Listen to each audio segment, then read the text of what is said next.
Nabi besar Muhammad sallallahu alaihi wasallam, juga kepada keluarga beliau, kepada para anak cucu beliau, kepada para istri beliau, pula sahabat, dan setiap orang yang ikut turut memperjuangkan ajaran beliau hingga akhir zaman. Alhamdulillah Rabbil Alamin, Allah subhanahu wa ta'ala mengembalikan kita semua dalam keadaan sehat afiat di dalam bulan yang penuh dengan kemuliaan, yaitu bulan Ramadan. Artinya mungkin kalau seandainya kita membahas tentang hal yang berkaitan dengan bulan Ramadan ini, rasanya mungkin kita sudah sering mendengar lisan ke lisan dari semua ulama, semua guru-guru sudah menyampaikan tentang keutamaan bulan Ramadan. Artinya tentang kemuliaan bulan Ramadan ini semua sudah mengetahui keutamaannya. Tapi sekedar kembali mengingatkan bahwasanya kita sudah berada di pertengahan, artinya di 10 pertengahan, 10 hari pertengahan daripada bulan Ramadan. Nabi pernah bersabda, ini supaya mengingatkan kembali, artinya kan nggak ada terasa nih, rasanya baru semalam, rasanya kita ini menunggu sidang isbat yang sampai orang bubar taraweh, boleh pulang ke masjid nunggu sidang isbat semalam, tapi tiba-tiba sudah malam ini sudah tanggal 12 sudah, ada terasa 13 lah, enggak, malamnya kan malam 13 ya bujurnya. Artinya kan sudah tanggal 13 Ramadan, nggak terasa.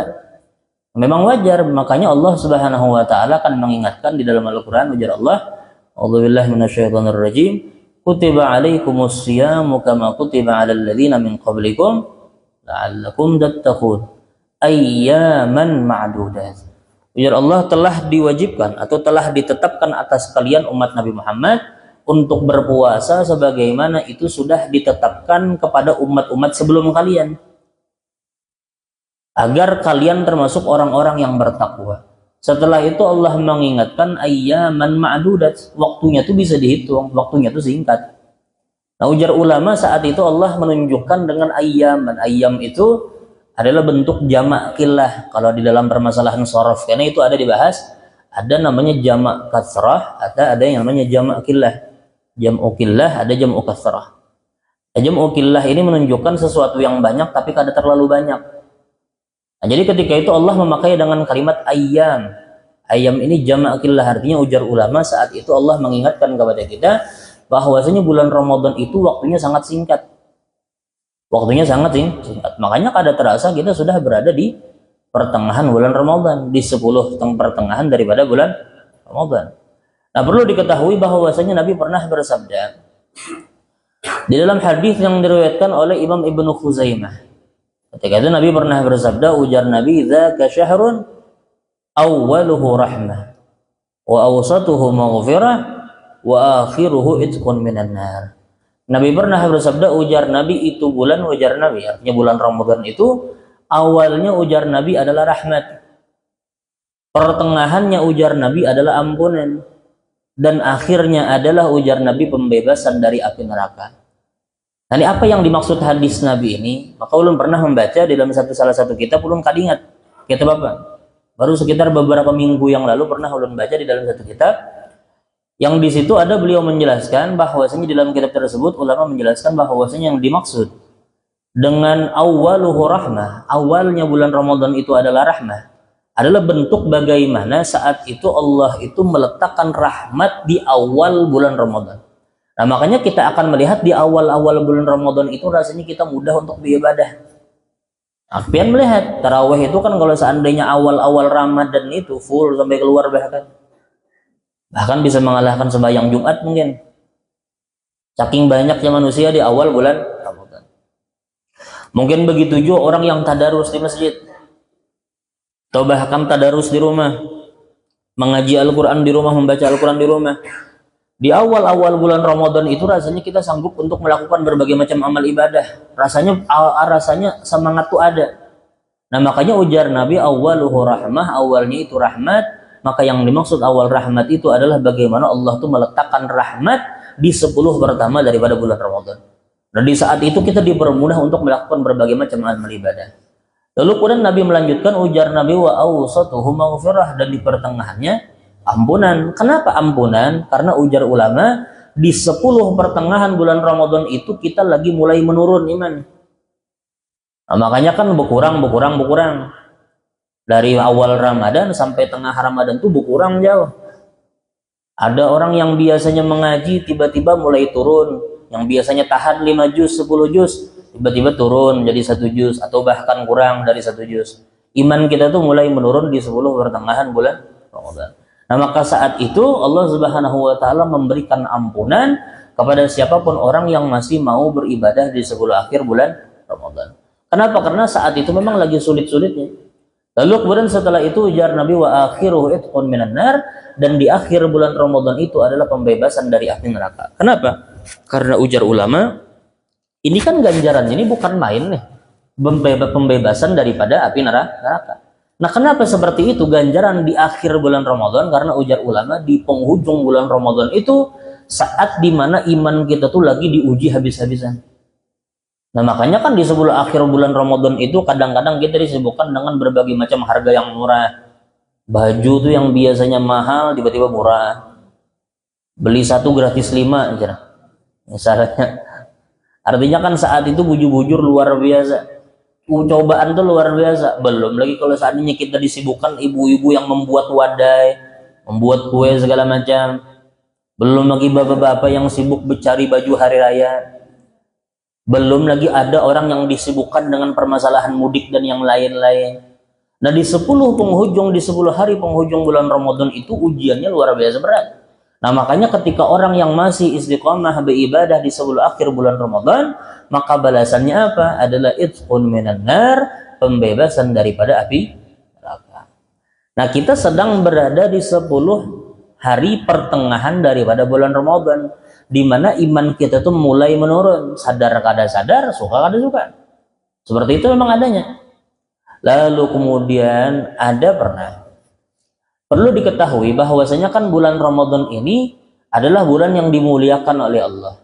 Ini kita bercerita sedikit bahwasanya ketika itu Nabi pernah menyampaikan kepada para sahabat tentang ada umat dahulu dari kalangan Bani Israel yang mana ketika itu mereka selama 1000 bulan siangnya berperang, malamnya beribadah.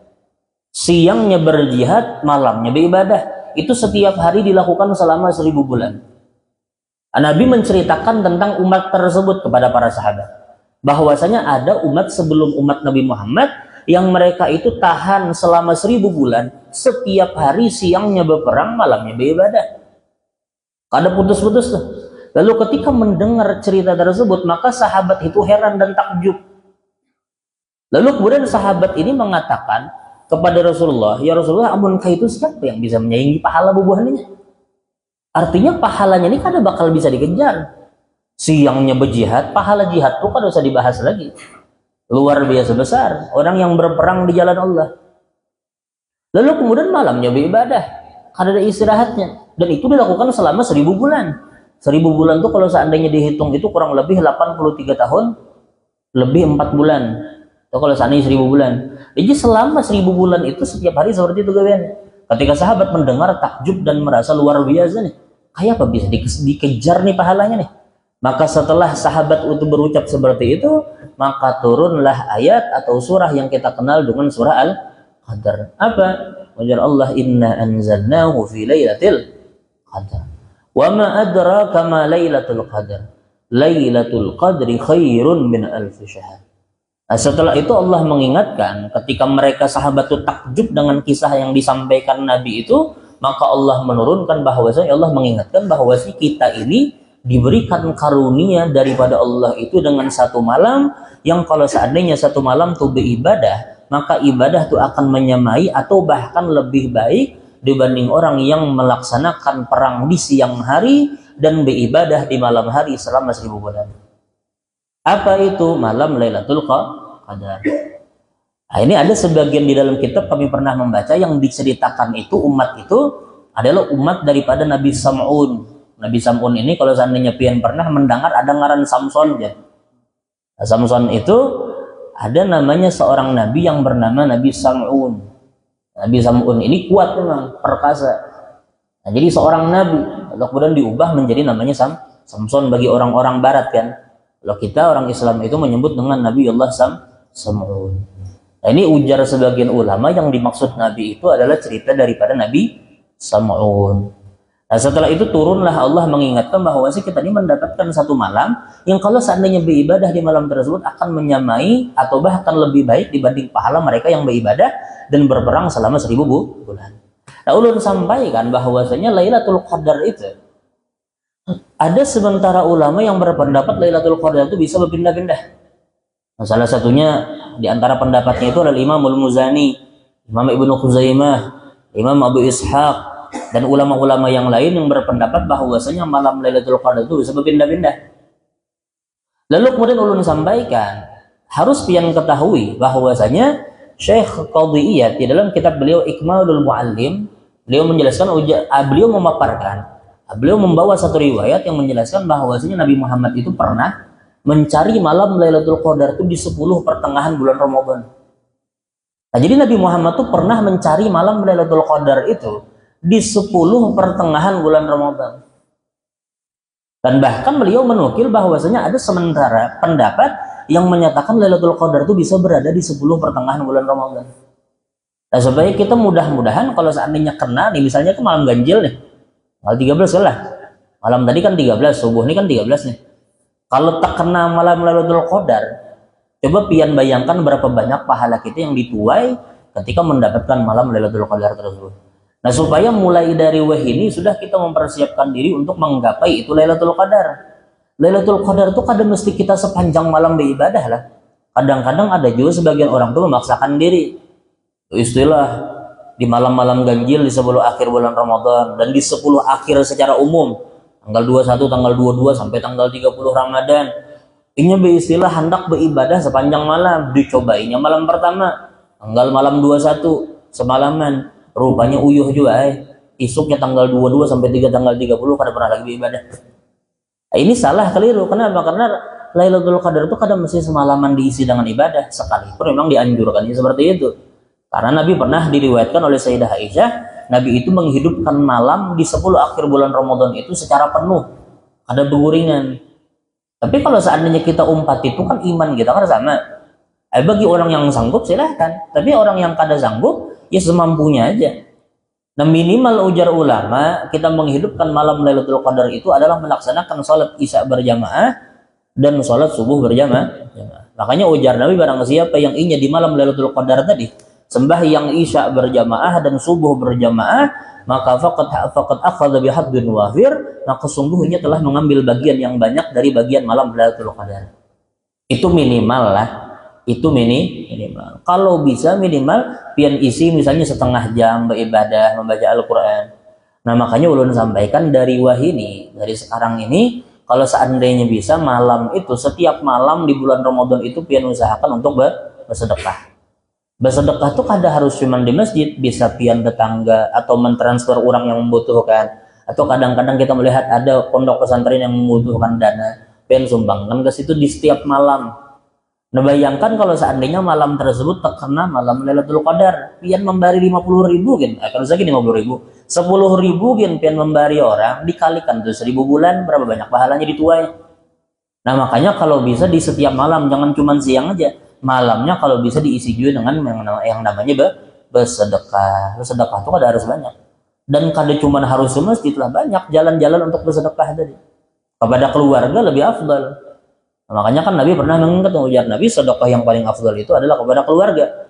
Kenapa? Karenanya memiliki dua keutamaan. Yang pertama adalah memberi makan orang miskin, yang kedua adalah silaturahmi. Nah, makanya ketika itu kalau seandainya masih memiliki keluarga yang membutuhkan, berikan duit tadi kepada keluarga yang membutuhkan di malam bulan Ramadan. Mana tahu malam tersebut berkenaan dengan malam Lailatul Qadar. Ini pertengahan sudah, artinya kada harus menunggu di 10 akhir bulan Ramadan. Lailatul Qadar itu bahkan bisa di 10 pertengahan bulan Ramadan. Sebagaimana Syekh Qadhi Iyad tadi meriwayatkan satu cerita bahwa Nabi Muhammad itu pernah mencari malam Lailatul Qadar itu di pertengahan bulan Ramadan. Bahkan ulun sampaikan, ikan kita akan mencapai yang namanya malam tanggal 17. Tanggal 17 itu bahkan tidak sedikit ulama yang berpendapat malam Lailatul Qadar itu bisa terjadi di tanggal 17 Ramadan. Pas malam nuzulul Quran itu. Nah, salah satunya adalah sahabat Nabi yang bernama Zaid ibn al-Arqam. Bahkan beliau bersumpah, ujar beliau, demi Allah aku tidak ragu bahwasanya Lailatul Qadar itu terjadi di tanggal 17 Ramadan. Artinya kita sudah mulai ini memasuki yang namanya momentum untuk mencari malam Lailatul Qadar. Jadi kita harus menunggu 10 akhir bulan Ramadan, sekalipun memang kebanyakan Lailatul Qadar itu ulama menyampaikan terjadinya di 10 akhir bulan Ramadan. Tapi tidak menutup kemungkinan itu bisa terjadi di malam-malam yang lain.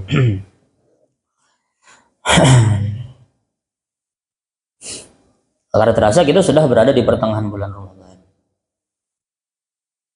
Makanya ujar Nabi, "Law ya'lamun nas ma fi Ramadan la tamannau an yakuna haulan kamila."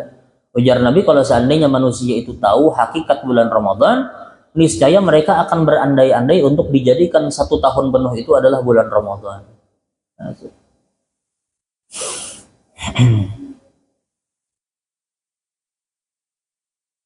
Lalu kemudian di antara amalan yang dianjurkan dikerjakan di bulan Ramadan apa? Adalah membaca Al-Qur'an. Lalu perlu sampaikan, membaca Al-Quran ini, Nabi pernah bersabda bahwasanya ujar Nabi, as-siyam wal Qur'anu yushaffi'an. Ujar Nabi, sesungguhnya ujar Nabi, puasa dan Quran itu akan memberikan syafaat. Makanya ulama itu ketika di bulan Ramadan mereka itu akan memperbanyak membaca Al-Quran. Bahkan Imam Malik itu bahkan meliburkan pengajian beliau untuk supaya apa? Supaya orang-orang itu bisa lebih fokus membaca Al-Quran. Makanya kan kita melihat Samarinda itu misalnya ada sebagian majelis itu yang meliburkan majelisnya di bulan Ramadan. Kenapa? Karena itu tadi, supaya memberikan kesempatan kepada orang-orang untuk menyempatkan dan menghabiskan waktunya untuk membaca Al-Quran. Nah, itu tujuannya majelis-majelis itu diliburkan. Nah, tapi kalau seandainya ada orang menuntut ilmu di bulan Ramadan, boleh lah ya, boleh. Bahkan Al-Habib Alwi bin Syihab beliau menyampaikan bahwasanya orang yang menuntut ilmu di bulan Ramadan itu pahalanya sangat besar, luar biasa besar bagi orang yang menuntut ilmu di bulan Ramadan. Kita nih contohnya subuh-subuh ke masjid, niatnya menuntut ilmu, maka menuntut ilmu tadi ketika di bulan Ramadan maka pahalanya sangat besar, sebagaimana disampaikan oleh Habib Ali bin Syihab. Apalagi kan Nabi pernah bersabda dalam hadis yang diriwayatkan oleh Imam Ibnu Hibban bahwasanya orang yang beribadah di bulan Ramadan ini melakukan perbuatan baik yang bukan wajib lah, melakukan perbuatan baik, perkara-perkara yang sunnah, maka ketika itu pahalanya seakan-akannya mengerjakan pahala wajib. Dan barang siapa mengerjakan pahala wajib, maka seakan-akannya akan dilipat gandakan. Pahala wajib dikerjakan, maka akan dilipat gandakan sampai 70 kali lipat. Nah, ini khusus di dalam bulan Ramadan dan kada bakal ditemui di bulan-bulan yang lain. Makanya kan ulun satu cerita menarik di dalam kitab Nuzhatul Majalis wa Muntakhabin Nafais. Ada satu cerita menarik, ada seorang ayah yang beragama Yahudi. Jadi ada seorang laki-laki yang beragama Yahudi. Beragama Majusi. Majusi ini penyembah api. Jadi ketika itu ada seorang laki-laki penyembah api. Lalu kemudian ketika itu menemui anaknya yang sedang makan di siang hari bulan Ramadan di luar. Jadi makan di luar rumah di siang hari bulan Ramadan. Maka ketika melihat anaknya dengan polos makan di luar rumah di siang hari bulan Ramadan, maka ketika itu laki-laki tadi langsung memarahi anaknya dan menyuruh untuk masuk dan pergi dan pulang ke rumah. Maka setelah itu ujar si anak, "Wahai abah, kan apa pian melarang ulun? Kita nih kan agama kita Majusi. Kita nih terserah ya, mun kada puasa kan kita kada wajib puasa. Terserah ya kita hendak makan di luar kan." Maka ujar abahnya tadi, ujar laki-laki Majusi tadi, "Wahai anakku, ketahuilah bulan ini adalah bulan yang dimuliakan oleh orang-orang Islam. Tidak sepantasnya kita makan di luar rumah di hadapan orang-orang yang beragama Islam." Akhirnya ujar si anak, ya sudah, anak tadi kembali ke rumah untuk makan di rumah. Lalu kemudian setelah itu di dalam kitab tersebut diceritakan bahwasanya setelah beberapa hari seorang laki-laki tadi kemudian wafat dan meninggal. Setelah meninggal, lalu kemudian ada di antara orang-orang muslimin yang bermimpi, lalu kemudian di dalam mimpi tadi melihat laki-laki yang orang Majusi tadi, penyembah api tadi. Rupanya di dalam mimpi tadi, orang muslim tadi melihat orang yang Majusi tadi mendapatkan nikmat yang luar biasa. Diberikan nikmat. Maka ketika itu orang muslim tadi bertanya, "Wahai fulan, bukankah kamu itu adalah orang yang beragama Majusi? Tapi kok bisa kamu ini mendapatkan nikmat seperti ini?" Maka ujar orang Majusi tadi, ketahuilah sebelum aku wafat, Allah Subhanahu wa taala itu memberikan aku kesempatan untuk mengucapkan kalimat syahadat dan akhirnya aku selamat daripada azab neraka. Dan dengan itu akhirnya aku mendapatkan daripada nikmat yang Allah berikan kepadaku. Kenapa? Karena berkat aku menghormati bulan Ramadan. Ala kulli hal, cerita ini sebetulnya menjadi pedorongan bagi kita untuk bagaimana mengagungkan bulan Ramadan itu sendiri. Nah, berapa banyak kan kita melihat ada orang yang biasanya maksiat di luar bulan Ramadan, tapi ketika datang di bulan Ramadan, ini fokus meninggalkan segala macam maksiat. Apakah itu salah? Ada salah.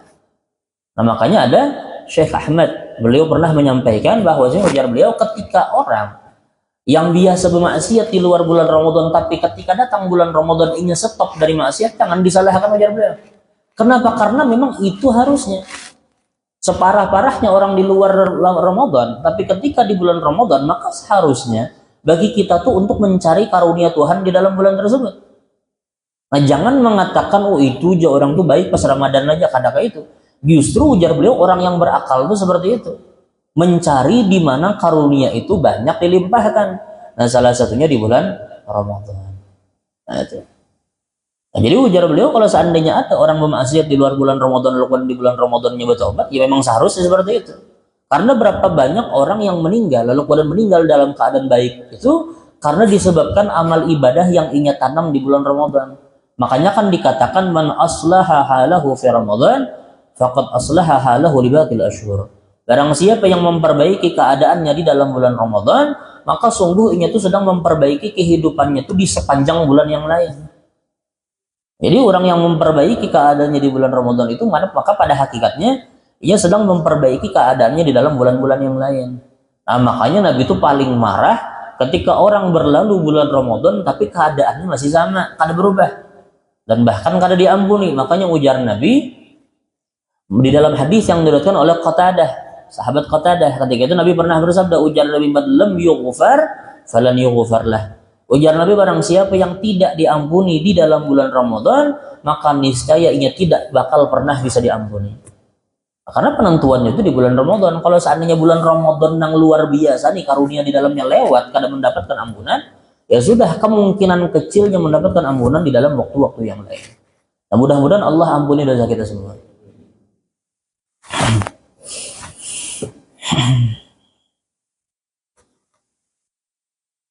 Lalu kemudian kan kita biasanya melaksanakan ibadah. Nah, ibadah ini kan biasanya yang kita kerjakan itu adalah yang namanya i'tikaf. Nah, i'tikaf ini kalau bisa i'tikaf itu kan nih, kita contohnya i'tikaf misalnya. Ini kan sambil diniatkan i'tikaf kan tambah berpahala.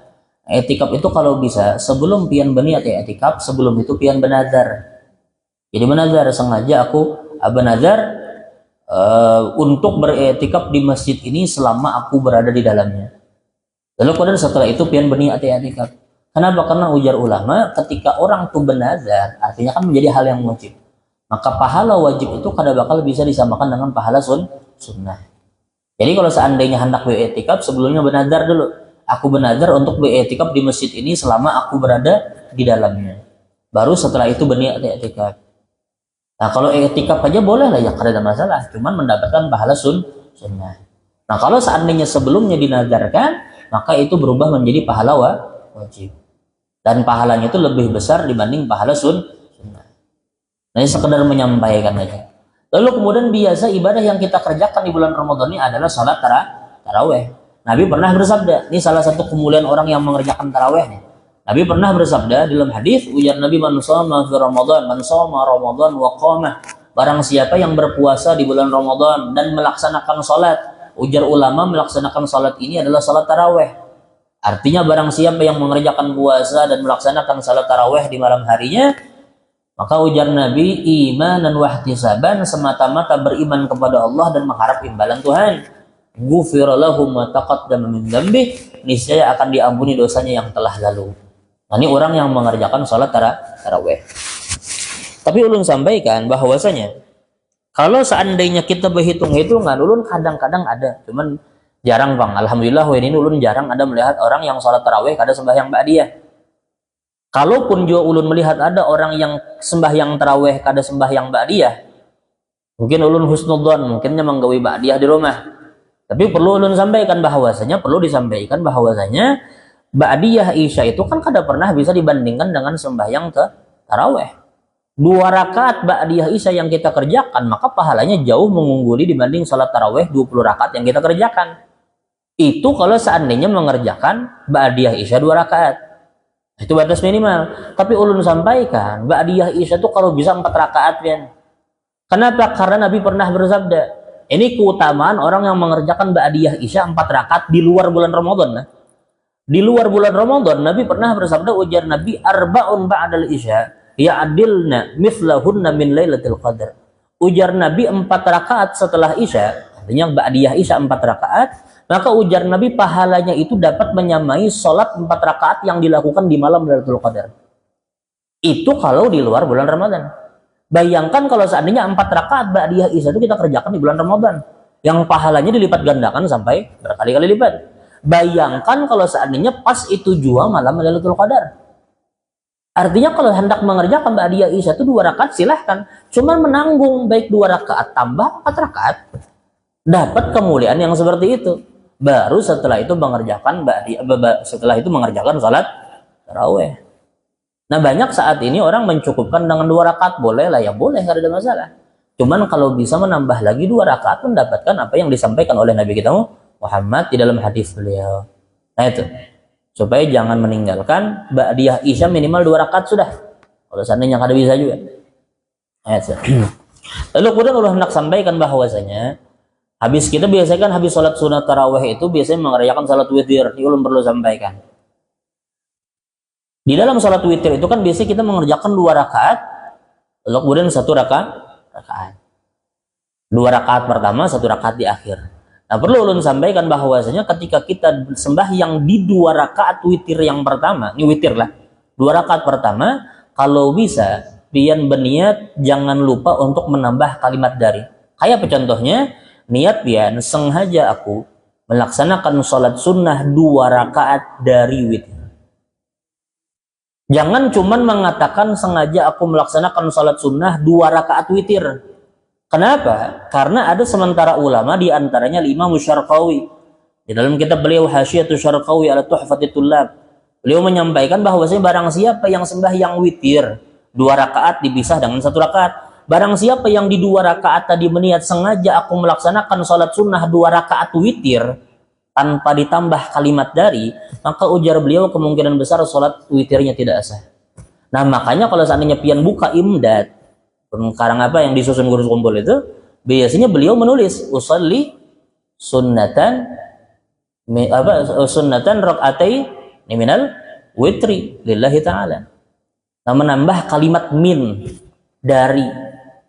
Kenapa? Karena ujar beliau, ujar Imam Syarqawi, sembahyang witir itu kadang mungkin berjumlah genap.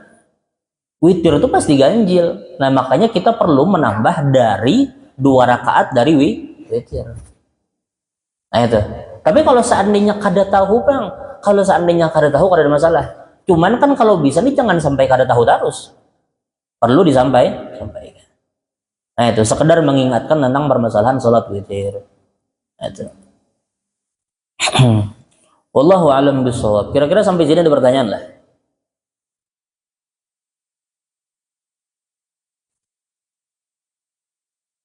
Yang ibu-ibu misalnya ada pertanyaan lah.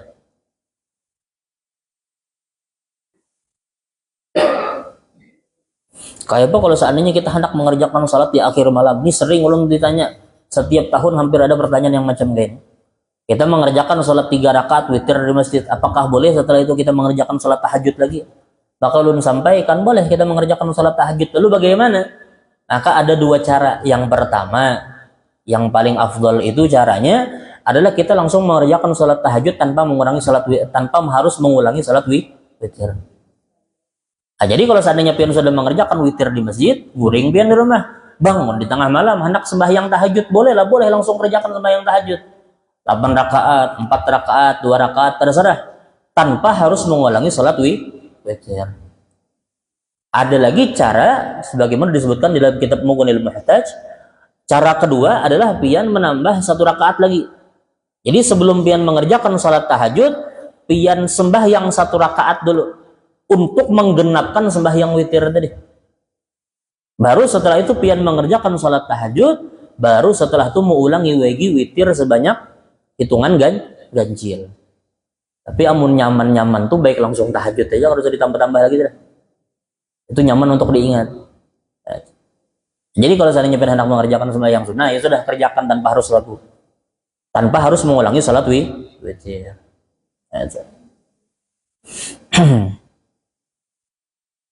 Dan itu pertanyaan hampir setiap tahun ada pertanyaan yang kayak itu. Adalah kira-kira sampai sini pertanyaan.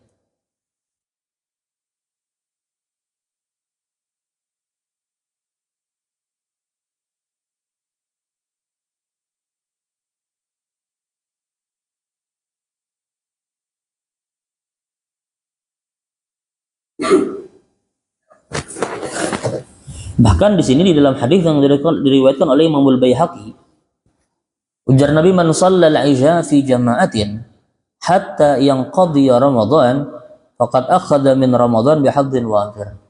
Nabi pernah bersabda, ujar Nabi, barang siapa yang melaksanakan sholat isya secara berjamaah sampai selesai Ramadan, artinya istiqomahnya sembahyang isya berjamaah, ada pernah ditinggal. Barang siapa, ujar Nabi, yang ingin sembahyang isya berjamaah sampai selesainya berlalunya bulan Ramadan, maka ujar Nabi, sungguh ia mengambil dari karunia dari bulan Ramadan itu dengan bagian yang banyak.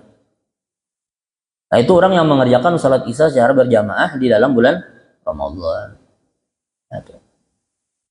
Di sini diriwayatkan oleh Imam Al-Baihaqi. Wallahu a'lam bishawab. Kalau ada pertanyaan lah.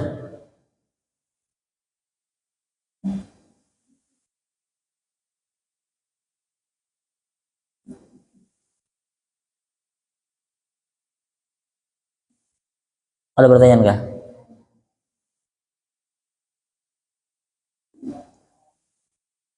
Pun? Enggak, kenapa?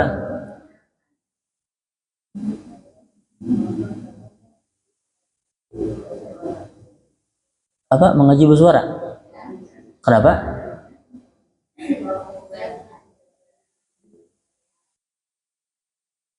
Pakai mic.